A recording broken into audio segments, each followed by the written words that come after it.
David Fowley, we are here to talk about a film that you put back on my radar that I had forgotten about. I think a lot of people had forgotten about amid the swarm of controversy and everything that's been going on in the last couple of years. Magazine Dreams was supposed to come out in 2023. Is that right? Yes. Okay. And then it stars Jonathan Majors as a guy named Killian Maddox, who is a bodybuilder, an aspiring mega professional, and wants to be on magazine covers. He's taking care of his ailing grandfather. He's got a lot of emotional trauma stemming from family issues from when he was growing up, in addition to, I think it's safe to say, some undiagnosed or untreated kind of mental conditions. And it's a very intense drama that I think, fortunately or unfortunately, and we'll get into that, was kind of waylaid by Jonathan Majors' real life troubles with, being charged with abuse in terms of his ex-girlfriend and all sorts of other things. He lost a lot of movie deals, and he was supposed to be the new face of the Marvel bad guy going on with in Phase 5, and that's been scrapped unceremoniously. But it's that old saw about separating the art from the artist, which I think we're going to try and attempt to do today, but it's going to be a little tricky given the subject matter of the film, some of the places it goes, and what we know of the public struggles with Mr. Majors. So, David Fowley, how you doing, first of all? I'm doing good. I'm doing good. Thanks for having me again. Yeah. Yes. And again. Yes, of course. We go way back. Mm. But was it just the fact that this movie is finally finding a release that you said, hey, because you reached out, you said, hey, we should talk about this? Or had you been keeping tabs on it? Did it, grab you when you first heard about it years ago? What's the interest? Well, going into Sundance 2023, I had seen a lot of talk about it, like, oh, hey, this is one to look out for. And then when it was screened at Sundance, the reception was like, this is an incredible performance by Jonathan Majors, and it's challenging to watch and everything, but this is something that's really going to put him, now it was going to be a big year for him anyway, with January was Sundance 2023, February was Ant-Man 3, March was Creed 3. So huge, and he was already in good physical shape for Creed. So I'm not sure what the whole timeline was for getting completely ripped for Magazine Dreams, and was that before or after Creed? I don't know, but probably close. But to me, he was already a really kind of fascinating actor to me. And I really didn't know or care about his personal life until I think it was okay, so Creed 3 came out in early March, and then towards the middle or end of March, all this stuff dropped about him. And he went and got accused of assault and harassment, primarily for his ex-girlfriend and everything, but and that basically canceled his career, or put it on a long hiatus. Not as long as Kevin Spacey, mind you, but long. So to me, I was wondering, I don't know if that ever got a release date, but I think they were eyeing for Christmas award season 2023.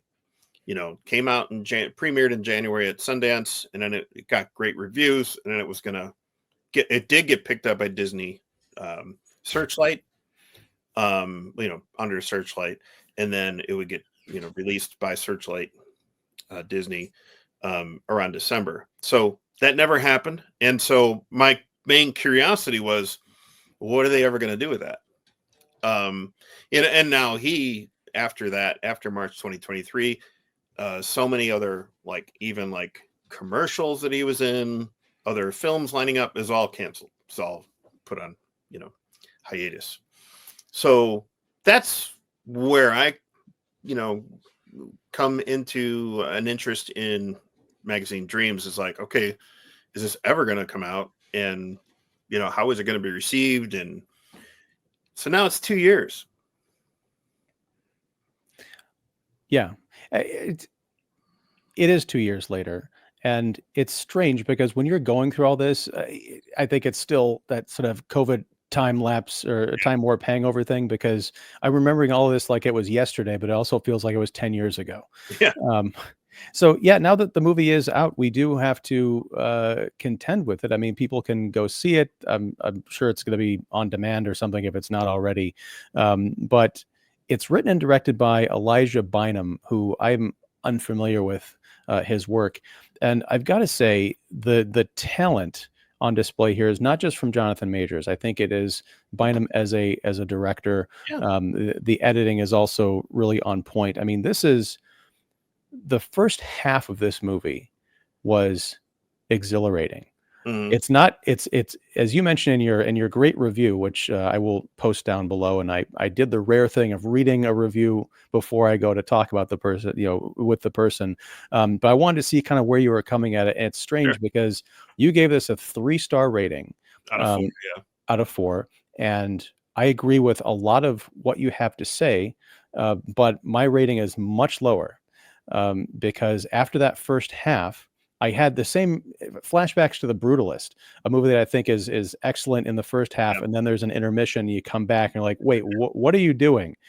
I felt that way about this because it's a lot of tense situations. It's a lot of kind of sympathetic drama. You're wondering, is this guy who is, completely messed up, in many ways completely delusional, and in every way hurt by the wider world that he's not really a part of, because of, the way he acts, the way he thinks about Yeah. things, the way he approaches Yep. people. He's extremely awkward. He wants to be famous, but at one point he posts a video on how to be a bodybuilder essentially, and it's so painful Yeah, to it's watch. uncomfortable. Yeah, it's It's cringy. uncomfortable, but it's got a perfect tag on it, which I think says a lot about the character in the story. We pull back to see the camera that's recording and realize that it's been going for over 3.5 hours Yeah. of him just constantly like starting and restarting and doing the thing where he hits himself in the face and he's just like, crying and trying to get it right. And then he posts it to YouTube, and then he goes and reads the comments, and they're savage. Brutal. Yeah. You wonder, did he post a full 3.5 hours? Did he do some editing, or I don't know what? I would like to believe that he did, some snippets, because I guess YouTube would allow that, but like, can you imagine how long the download or upload would be? It's like, jeez. It's pretty quick. I mean, Yeah. Joe Rogan posts like 3+ hour podcasts several times a week, so I think they can handle it. Okay. But I will say, when he goes on a date with the girl that he meets at the market he works at, Yeah. played by Haley Bennett, her Mhm. character's name is Jessie. Mhm. There's a lovely scene early on where he gets up the courage to finally ask her out on a date, and it's so sweet and so painful and cringy in the best way, because we've all kind of been there, the Yep. nerves and are we going to get shot down, and she doesn't quite agree to it, but then she calls him later and like, yes, she's asking him, if they want to go out, and they go out to dinner, and things go horribly south very fast. She asks a question about bodybuilding, and he's kind of like gets down her throat, like, you don't know who this person is, you don't know what deltoids are, what's going on, why don't you know this? Goes into this like horribly long rant, the way that I feel like maybe sometimes guilty I do about movies, and that explains a lot Movies, about. comic books. Yes. Yes, I think we're both possibly guilty as charged there. But Jessie gets up and she goes to the bathroom, and she never comes back, and 2 waitresses come to the table to tell him the bad news, and you're like, why 2? And then you realize, oh, this is probably a safety concern, because they Yeah. realize this guy's a little bit not quite right, and he gets his version of dealing with that pain in the moment is to not send back dinner, but to order pretty much everything on the menu that's bad for him, like hamburgers, fried Like fish, onion like the rings. entire thing. Yeah. Yeah, it was like something out of The Whale, that bit with Brendan Fraser. Yeah. I thought of The Whale while watching that, and I was like, oh boy. Yeah.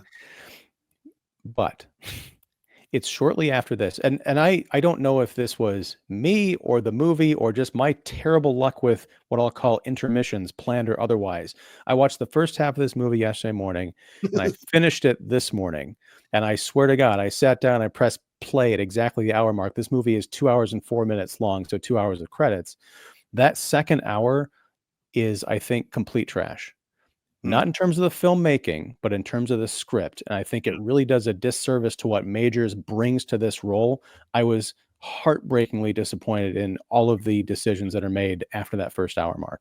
I can tend to agree with that, and the reason I rated it as it did is because I don't think that second half, and you probably agree with me. Um, Hello, Mike Crowley. You'll probably agree with me that like the that second half, it's not his fault.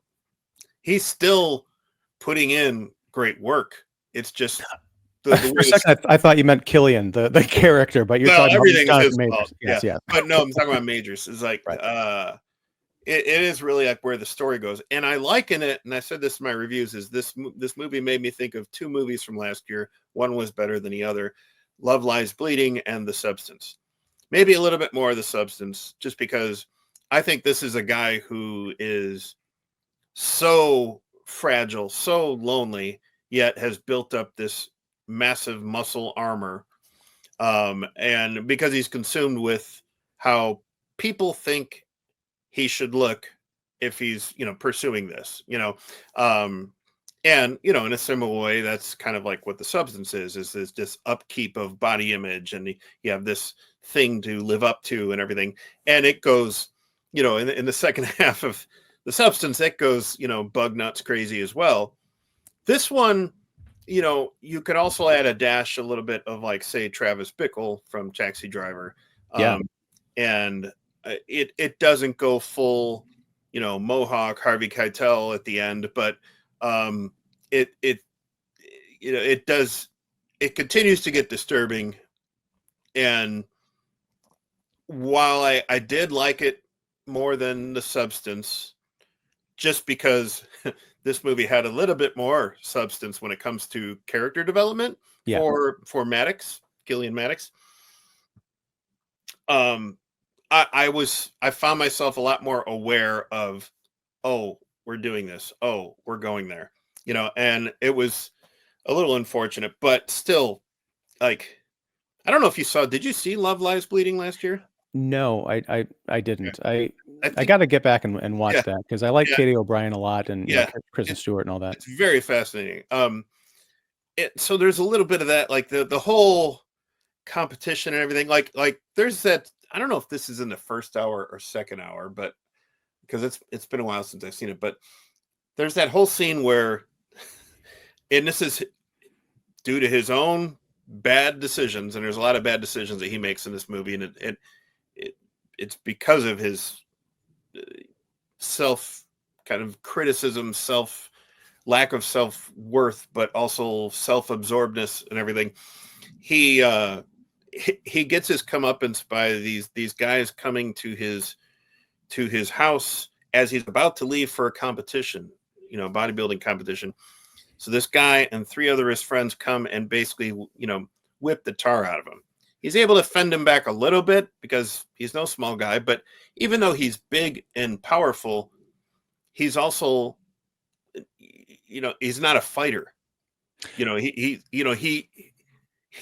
he is strong and powerful, but he's also interior wise, he's very fragile and afraid.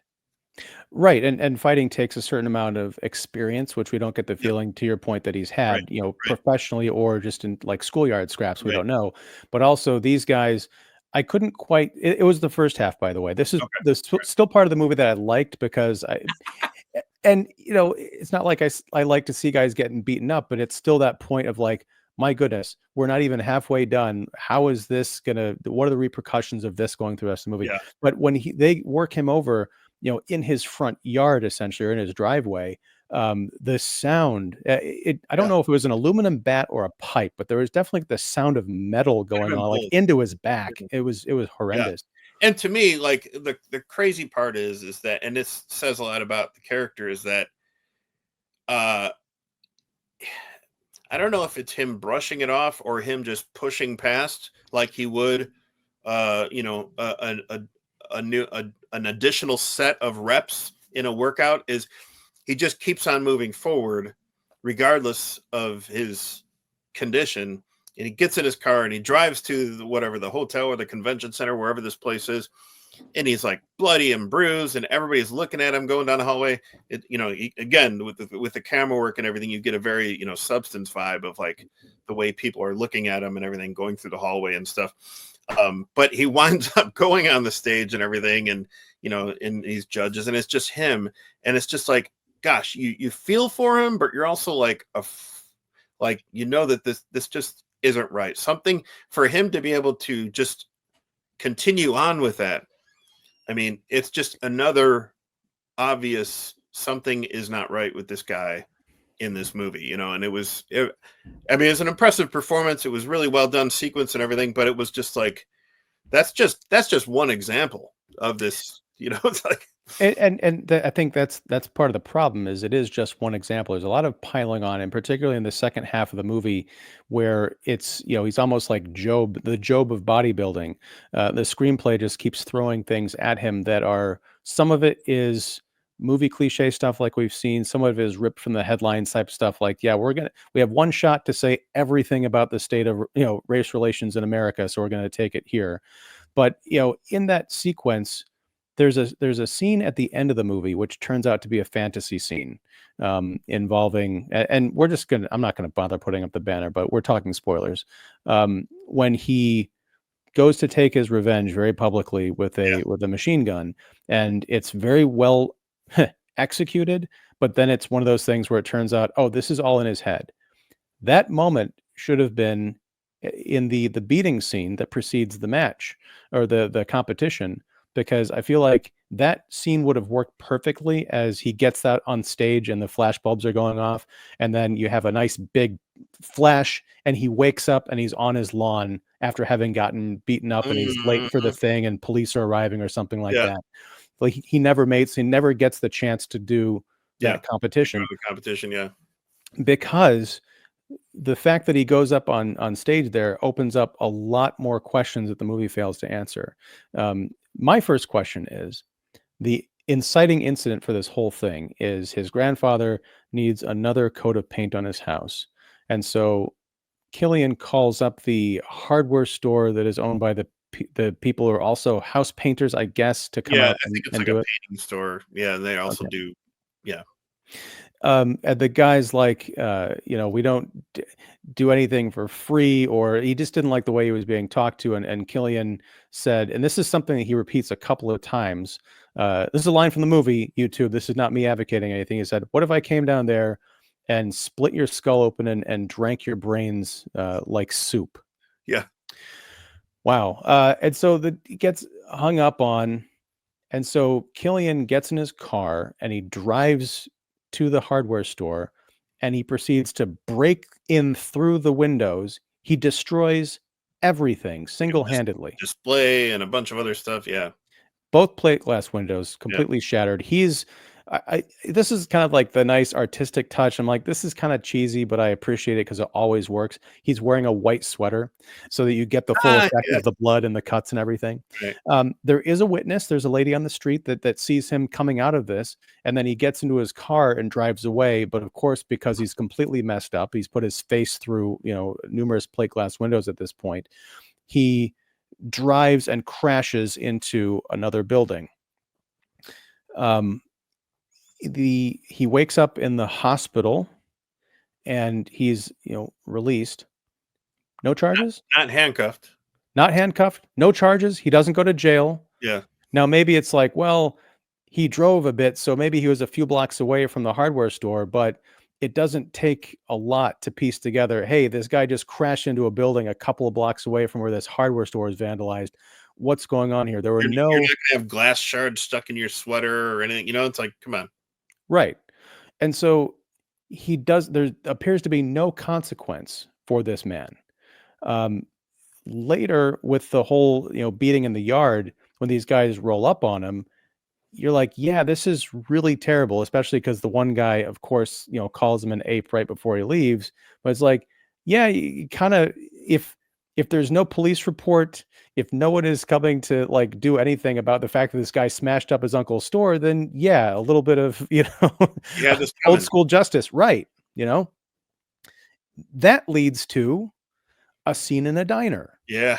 where Killian is sitting by himself, and one of the nephew, the leader of this gang, Yeah. comes in with his family, his wife and daughter and son, young daughter and son. They sit down in the booth, and Killian goes over and like kind of leans on the booth and starts talking about like, your dad beat me up with his friends. And what if I just took a knife and stuck it into your gut? What would you do then? And the family is clearly traumatized. The mom is like hovering over the son who starts crying. The guy is like, look, just go away. And so Killian goes back to his seat across the diner, then starts throwing food across the diner, like over other people's heads. My question is, someone in that diner who's sitting close to this scene, never mind employees, I don't know where the employees went during this entire Yeah. exchange. No one called. They say to call the cops as the scene is almost over. We're talking like 5 to 7 minutes of screen time. That's when you decide to call the police. Yeah. Goes out in the parking lot. The police immediately roll up as Killian is going to put his face through the windows of a parked car. Yeah. Okay. It turns out it's not even his car, it's somebody Not his else's, car. right? Of course, because we all know how this is going to play out. He turns around, he resists arrest. The cops start like mercilessly beating him. Tasing him, beating him, yeah, everything. Right. And I'm like, it's a bit rough. I feel like this is movie language, not necessarily the way that they would react, but I also, again, faced with this hulking guy who's putting his face through windows and has been terrorizing people in a diner, I can understand how that's kind of the first response. Sure. But it also just seemed very like messagey, like, see, this is just like George Floyd. I'm like, not I think really. I think out of everything that led up to that, I don't think it was necessarily messaging on his part, maybe on the movie, but as far as his character and his behavior, I think that was right in line with where he was going because Oh yeah, I agree. I'm talking strictly about what the movie is sure, trying to do sure. to the But, audience. but I Yeah. think this is a guy who is beating himself up and he sees no reason why others shouldn't beat himself up. Like, here I am, I'm the punching bag. I would want to beat me up. So I'm just going to do stuff that will let the cops beat me up because that's what I want to feel right now.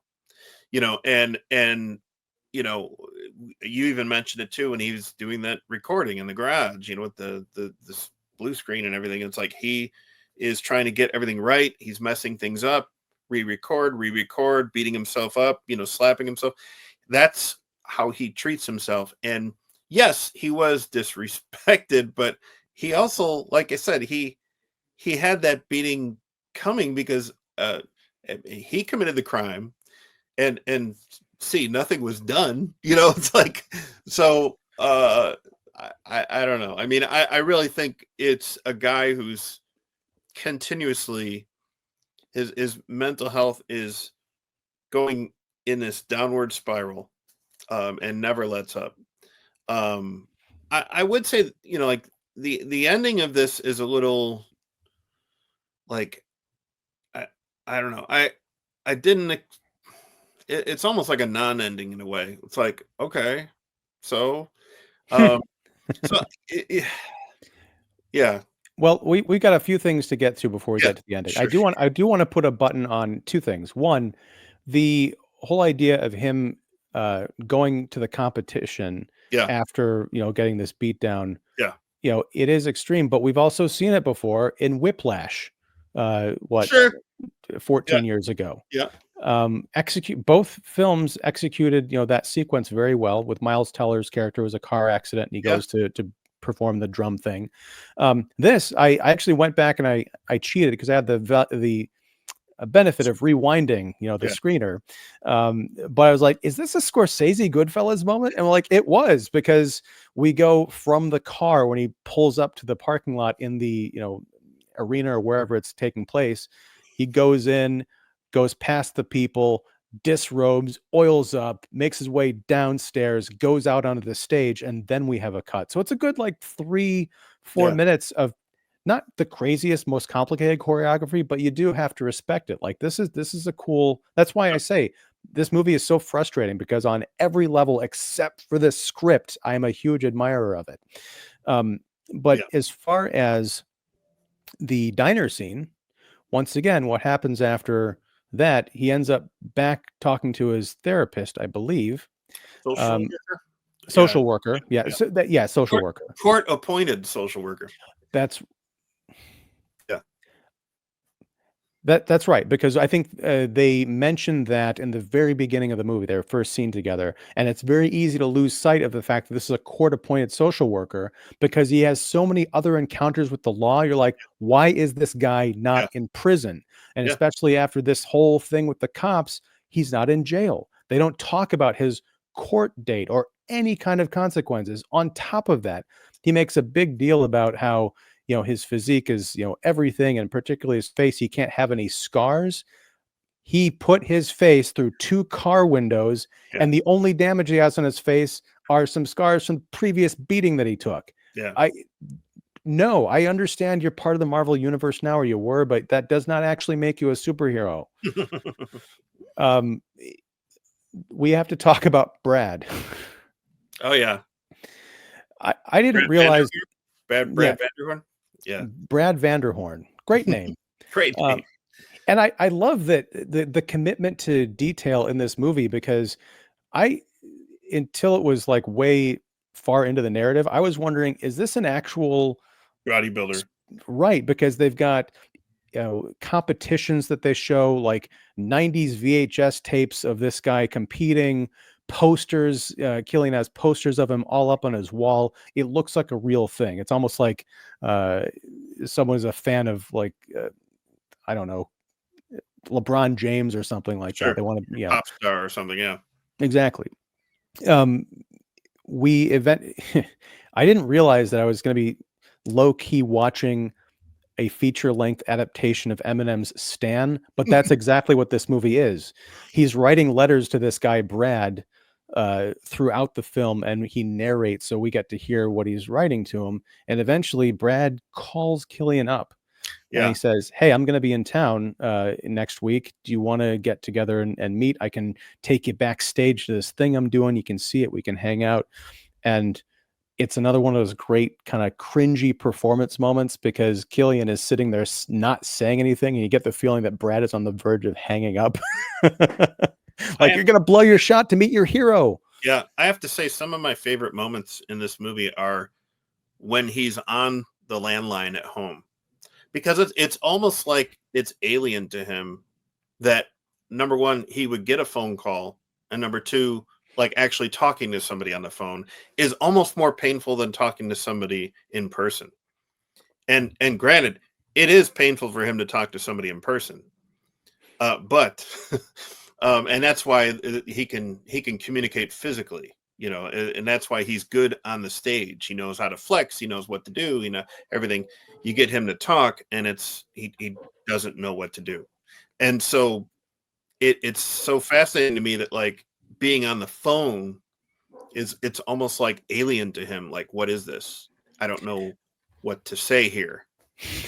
Well, I mean, it's honestly, I wonder if that's kind of some of the subtext about what this movie might be trying to say about communications, just general relationships between people nowadays, because people used to talk on the phone all the time, but now it's like, I'd rather text you Right. than talk on the phone. Or can you text me a heads up if you're going to call so I can be ready to talk to Right. you? Or it's so weird to you could be best friends with somebody and then be like, I'm just going to call them. And they're like, so what's up? Why are you calling? I know people used to talk on the phone for like 3 hours, and now Yes. it's 3 minutes, and I got to go do something else, probably on Zoom. But that, and this is another parallel to The Brutalist, because Killian meets Brad, takes him back behind the scenes of this photo shoot that he's doing, and then they're talking about like, oh yeah, I loved your letters, which was the first red flag. I'm like, I don't know how you could listen or read however many dozens or hundreds of letters he'd been sending over the years and not be like very concerned, Mhm. but to show up and say, hey, I thought maybe he was reaching out because like I'm going to be in Felt town. bad This guy for feels him. troubled. Yeah, maybe I can do something to help him, encourage him or like guide him along. But no, he pulls up his shirt. He's like, here, I like your deltoids. You like my abs. You want to touch them. Cut to Killian waking up in Yeah. bed the next morning, The very hotel room. uncomfortable. Yeah. Oh, It's no, it's Brad's a trailer. trailer. Yeah. His Star Wagon's trailer on the shoot. Brad gets up naked from the bed and is talking on the phone. I presume it's with his wife, talking about like, "Oh, hi honey, how you doing? How are the kids? Yeah, I'll be home soon," or something like that. And like, just like with the Brutalist, like making this whole thing about like, everybody who's rich and powerful that you admire is secretly evil and gay. I'm like, I don't know what they're trying to say with this thing, but it's not flattering to anybody. Yeah. I felt like that whole scene wasn't needed. Just the way I felt it wasn't needed in the Brutalist, because especially with the Brutalist, this guy was already just overbearing. He was already a villain. Okay. So Guy Pearce's character. And so for here, I I could see like maybe touch my abs, fine, whatever. Maybe some guys who compete do that. I don't know. Um, but then cut to like maybe a scene at a bar with them getting drinks.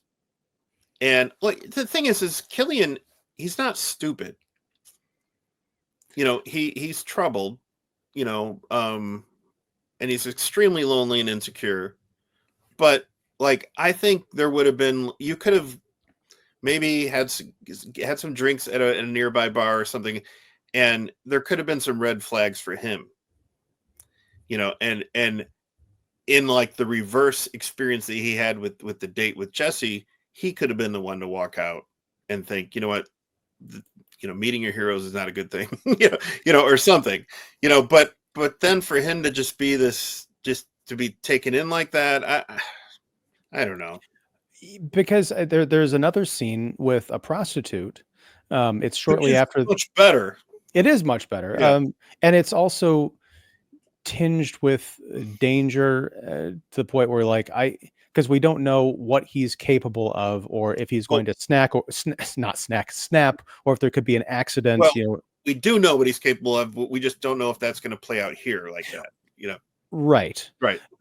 I meant just kind of like, we know he can lash out and he's very strong and he can hurt people, but we don't know if he has the restraint to kind of turn into American Psycho and just like, start beating a prostitute in a Right. hotel room.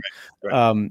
And that's also, it's a kind of a tender scene, but then also it's a kind of a freak out scene because the woman of the night that he gets for the evening, this is just after Jesse has kind of left him and he doesn't quite know what to do. He was hoping for some kind of like a romantic connection with her, Right. so he seeks it elsewhere, and it's not what he wants or signed up for.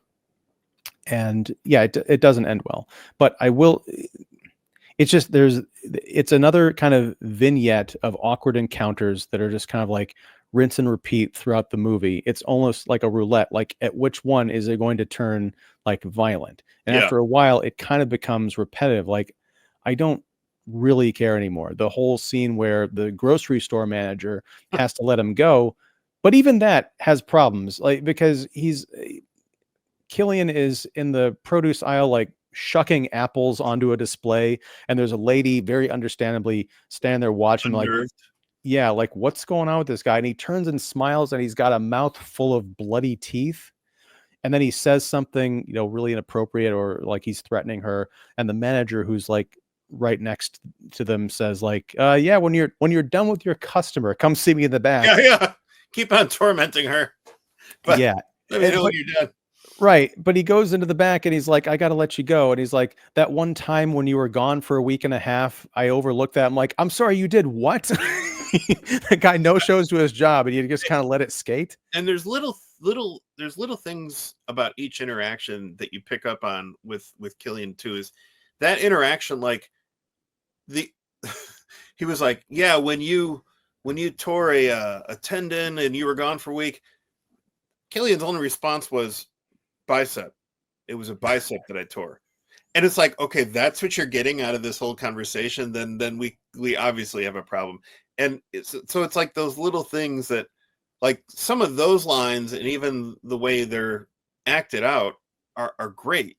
But like overall, I agree that second half, not so much the dialogue, but just the plot is just like, where are we going with this and why? But I think, like, to me, there's so many great little moments from Majors that have nothing to do with his muscles that add up to a really compelling performance. And that's why I kind of rated it the way I did.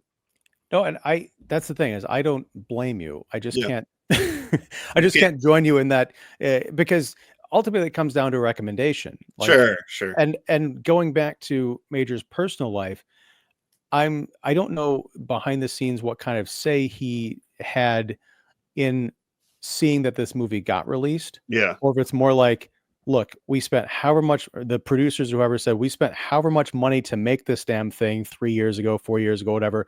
We have to make some of it back. So even if it's Briarcliff buying it and distributing it, please rent, go see this movie, whatever. We don't care. But because of the nature of Major's alleged indiscretions, off screen, to have a movie about a giant, massive guy who wants to be in show business and has no problem, like, or he has like anger issues and he's beating people up and harassing people. I'm like, is this really what you want to put out there? Are you trying? Do you have a vendetta against Jonathan Majors that you do you not like your star? Well, I mean, I think that I read an interview with Majors about this, and it's one of those people are gonna. Once I put, it's one of those, once I put something out there, it's up to the people that watch it, and I get it, but there's a lot more going into viewing this. Now, I think, film enthusiasts, film critics, really kind of a lot of times go out of their way to separate. Okay, and we kind of have to. And gosh, there's many examples of composers, painters, whatnot, whatever, who I wouldn't want to be in a room with, but I really enjoy their work. Right. Yeah. I mean, that's how it is. Filmmakers too. Yeah. Totally. And so it is a bit of a conundrum. And there's really no way to watch this if you know what has happened. There's no way to watch this without thinking about this stuff. Interestingly enough, Briarcliff picked this up, and they're the same people who released The Apprentice, so they're not afraid to release, movies that could be received as like controversial or contentious or whatever. So fine. And art should provide you with some kind of, it should be provocative in a way, but you shouldn't have to take what's happening in real life to add to that. Unfortunately, this is how it is in a 24-hour, 24/7 news cycle, in the internet, where everything is commented upon and is we're drawn to conclusions before anything even happens. I get it. I'm not saying anything about, I don't have a position really on anything about what Majors did, because I only know what is being told to us. Right. So look, if he, beating somebody up and harassing somebody isn't right. I'll put it that way. Okay. Thanks for taking a stand. I think we can agree with that. But there's always a certain side of news, a certain side of a story that we get. So I get it, but we are quick to just write people off and cancel them. I would rather, and that's the other reason why I was curious about this movie, is like, I want to make up my own mind here. And I want to see it because I was originally curious about it. So it's almost like, let me put a coda to the to this whole thing, and I don't know. No, I mean, I'm there with you. It's the reason I bring it up is because I didn't watch the trailer for this movie. Again, before you brought it up to me, I'm like, oh, that's right. Wait, that's coming Yeah, out. And yeah. so I had the chance to watch it. And I thought it was just like the log line says, a guy taking care of his, grandfather and has dreams of becoming a pro, bodybuilder star. Yeah. All of this other stuff is just, I feel like if none of this had come out about Jonathan Majors, well, first of all, let me rewind.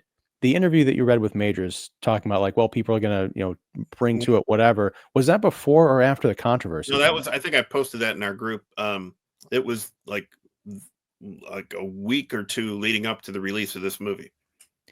So this was, go back to the timeline. Was this before or after the allegations had come out? Oh, it was before. I'm talking about this year. Oh, This this interview year. was this Okay, year. I was thinking I'm about saying it was before, like because right weeks because before it the played like you mentioned, it played yeah, some festivals and stuff, but no, 2 yeah. years ago before anyone knew. Well, yeah, but and that's what I'm curious about is if none of this had come out about Jonathan Majors, I don't think anyone would have necessarily wondered, wait, how autobiographical is this No. movie? Yeah, no, Versus like, oh my God, how are you able to get so far into the head of this guy and he's so yeah. troubled and everything? And it would all been all about like him showing up on Kimmel and Fallon and wow, you really went nuts over how did you get to what was your diet? Oh, but Right. it's more like so we saw your movie, and that's why he's not doing any like televised, marketing for the movie. He's done like an interview or two here and there, but yeah, I mean, yeah, and that's the thing is like now that this is out, it's not like there's been anything else in production with him. So like, what's gonna happen? I don't know. I don't know. And that's the weird thing because I feel like separating the art from the artist is an impossibility because you cannot unknow what you know. Right. You can try and compartmentalize it, but there's always going to be something there, at least a little bit of a running ticker in your head. Hmm. But even though I don't think much of the movie, I would be very interested to see if this performance comes back around award season. I would hope that it doesn't get, buried. I'm of two minds of it because I want to separate the artists from the I want to separate the actor from the movie because I think he's much better Yeah. than the screenplay, as I've I, said. yeah. I really think that there's no chance of that happening.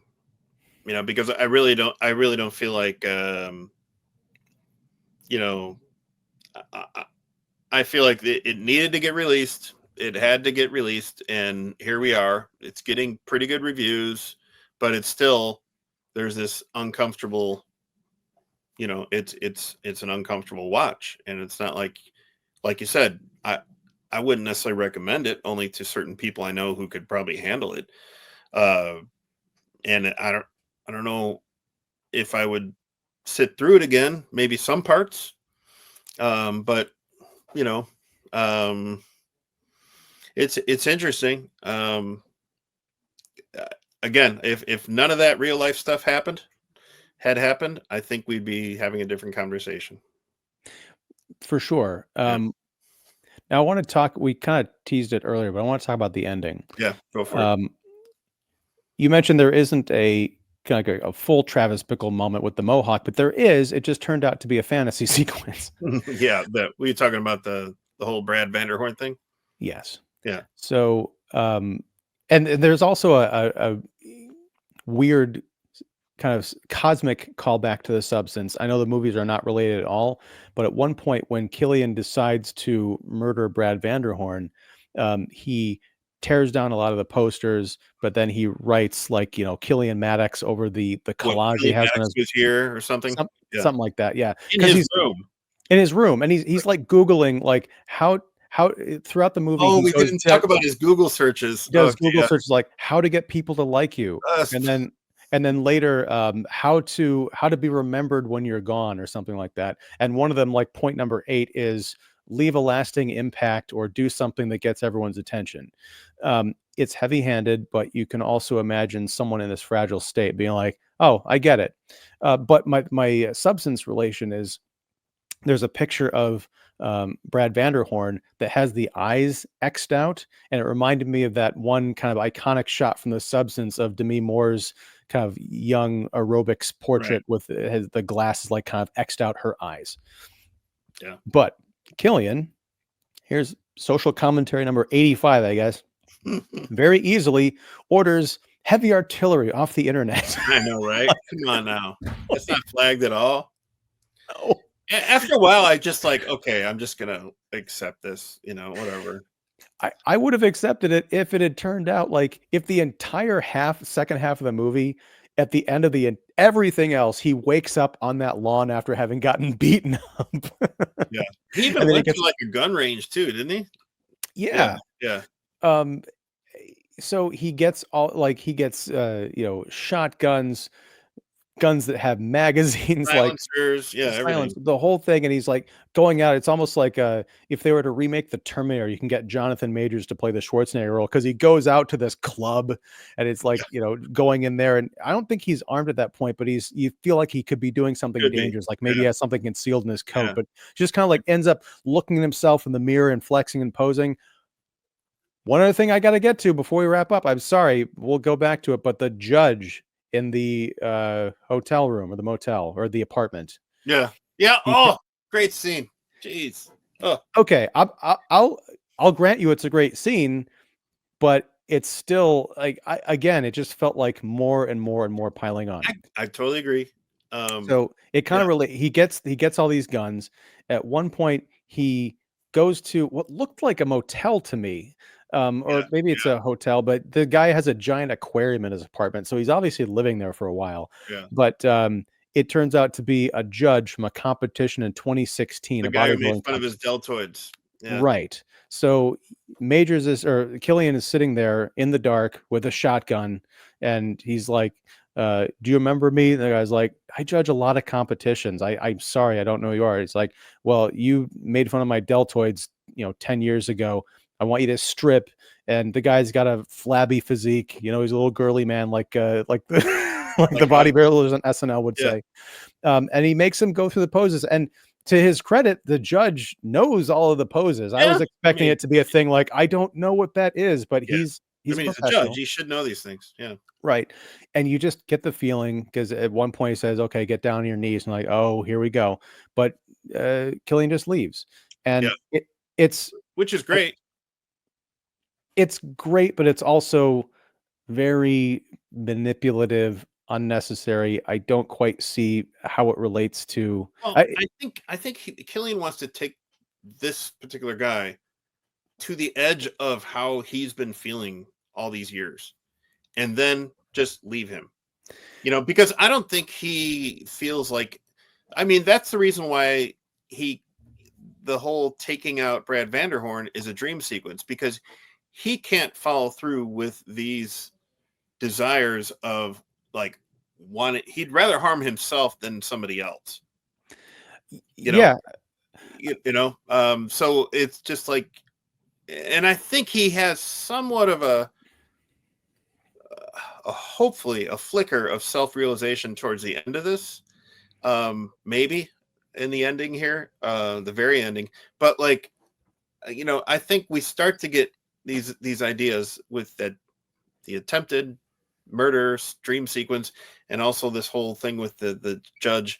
It's like he can't take it to the point of there's something that's stopping him, and hopefully it's a good indication of maybe a growth in his self-conscious and morality, that he can't take it to where he initially feels like it should go.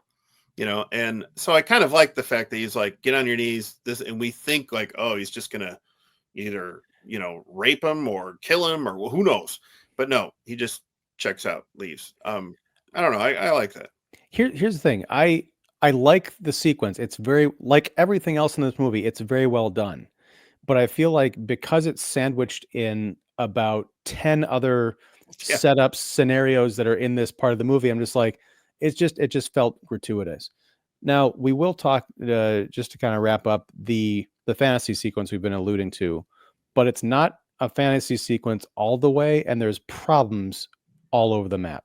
Mm. He takes a duffel bag full of weapons to this competition that Brad Vanderhorn is participating in, or a showcase or something. I'll just stop right there, because didn't you find it odd that it almost wasn't even like a competition? It was like you could see it as being like an evening with Brad Vanderhorn, and it's just like him posing. So it's like, Yeah, these really happen? What is this? well, I think it really did happen, not Okay. because it's not like a full Inception thing where he has a dream sequence and Yeah. realizes that he No, was I think dreaming it's an within a actual dream. event. I'm Right. just Okay. thinking like to myself while I'm watching this, I'm like, this really happened in real life? Like you just like you're gonna have an evening of Brad Vanderhorn, and he's just gonna be himself posing, and everybody's just gonna be like, ooh, ah, oh, like you're watching fireworks. But It reminded me of The Substance, the climax of that, where it's like yeah, the big New Year's Eve yeah, celebration. You got billboards all over LA, and it's taking place in sort of like a like a business. conference hall or something, Right. But banquet hall. anyway, Yeah, he goes in, he goes up to the the rafters. rafters, Yeah, and then he goes backstage and he goes out with a machine gun and mows down Brad Vanderhorn, and we get to see flashbacks of to him in his childhood. That's something we didn't bring up as part of his trauma, is apparently his father shot his mother and then himself, and that's why he went to go live with grandpa at a very young age. yeah, But we see like bits of that, and Brad's lying on the ground, and everyone is like mortified. But then we realize, oh, it's just he's imagining this. He's still standing backstage, but then he goes back and he leaves without actually doing anything. hmm My big question: you and I have been to enough kind of events. I know. He walks just out from the street. There's In with like a the main, bag, huh? a big bag, in with a big bag. He goes in with a big bag. There's like the main entrance, but No then security. no security, but he just goes. He doesn't even go in the main entrance. There's like a door. It's shot from weird angles, so you can't quite see what that door is. But he just like opens it off the street and is able to walk in and get up to the rafters. No security. He goes backstage, like 10 feet away from the main guy. No Right, security, no PA, right, nothing. And this is outside the context of the dream sequence. right. It is. Yeah, I get it. I get it. Yeah, I mean, I'm not gonna argue with that. It was definitely a head scratcher, and one of many, not the only head scratching moment. Yeah, I'm again this Elijah Bynum. He did a movie with Timothy Chalamet Yeah, like Hot 8 Summer years ago. Nights. I never saw that, despite my daughter being a Timothy completist. We'll probably get to that at some point, but I heard that too was a lot like kind of a lot. you know, And that's fine. I, I yeah, I don't mind movies that are very stylistically driven or performance driven. It's just that I'm a fan of when you get the trifecta of like a screenplay that is worthy yeah, of all that other talent.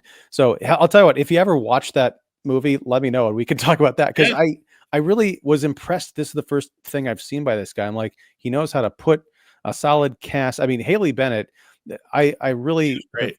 I've liked her a lot. She shows up in these like bit parts and she's just wonderful. Yeah, And so real in that you can just see her kind of soul melting. yeah. I Like, mean, I feel like even the guy who plays his grandfather was great, somewhat underutilized, but gosh, he has a really kind of like a heartbreaking scene at the end when he just kind of holds his grandson, Killian, and you know it it made me there were definitely times when I was like, does his grandfather know what kind of like unhinged his grandson is? It's like, I don't know. maybe but the other thing, and I feel like there's another movie in here that goes into their relationship Yeah, because he is clearly a Vietnam vet. So I'm sure at some point he understands PTSD, or right, the troubles, or that kind of rage they have to keep sure, bottled up among polite society. That would have been interesting to go into. yeah, yeah, But we don't, unfortunately. no, But fortunately, I think, David, have had a really solid conversation mhm, about a movie that we mostly agree on, but yeah, we have different kind of like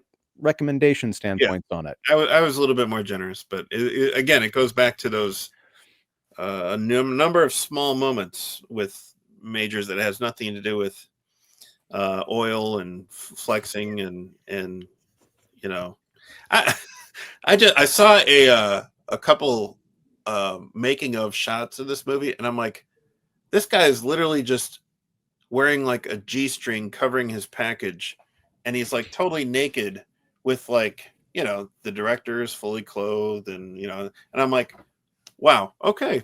Yeah, I mean, he's a committed actor. Fearless. Yeah, I will say this is completely base, but I couldn't help but have a chuckle. The scene with the prostitute, she's lying on the bed and he's standing next to her, and she starts. He's having trouble because it's a steroid thing. Of course, it's another cliche. He can't right. get aroused.